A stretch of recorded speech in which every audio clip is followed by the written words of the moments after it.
Бірінші бөлім. Бірінші, екінші сабақ. Екінші тапсырма.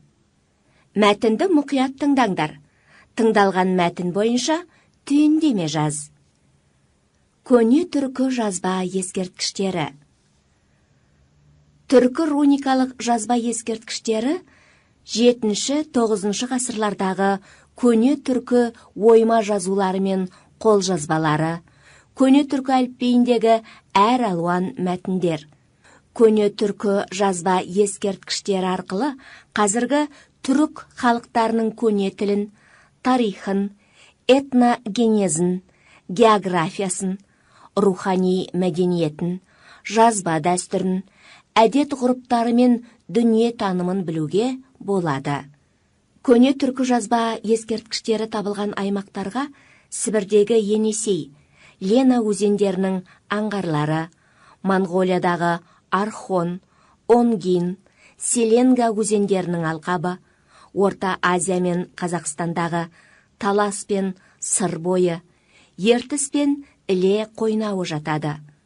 Орыс этнограф ғалымы Ядринцев 1889 жылы Монғолиядағы Архон өзенінің құйылысынан қос тілдік жазуы бар ерекше үлкен екі тас тапты.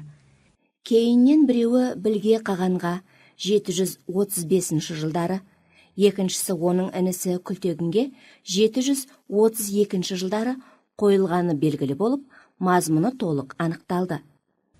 Бұл ескерткіштердің бір қырына Қытай иероглифтері ойылған, ал үш қырына қойылған жазу таңбалары Сібір руналарына, Енесей бойынан табылған жұмбақ жазуларға ұқсас.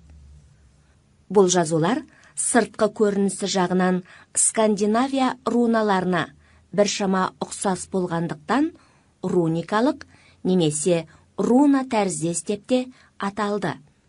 Фин және орыс ғалымдары жүргізген арнаулы зерттеулер нәтижесінде Архон және Енесей ескерткіштерінің нұсқалары, фотосурет, эстампаж жинақталып, жарияланған атластар жарық көрді. Сайып келгенде Дания лингвисі Томсон 1893 жылы түркі руникалық Архон Енесей таңбаларының дыбыстық мағыналарын негізінен дұрыс анықтап, академик Радлов 1894 жылдың қаңтарында көне түркі тілінде жазылған Күлтегін ескерткішіндегі руникалық жазудың тұңғыш аудармасын берді. Ғылымда ашылған бұл жаңалық тіл білімінің тарихи салыстырмалы бағытын белгілеп, түркітану ғылымын жүйеге келтіру ісінде мықты қазық болды. Аманжолов, Қазақстан ұлттық энциклопедиясы.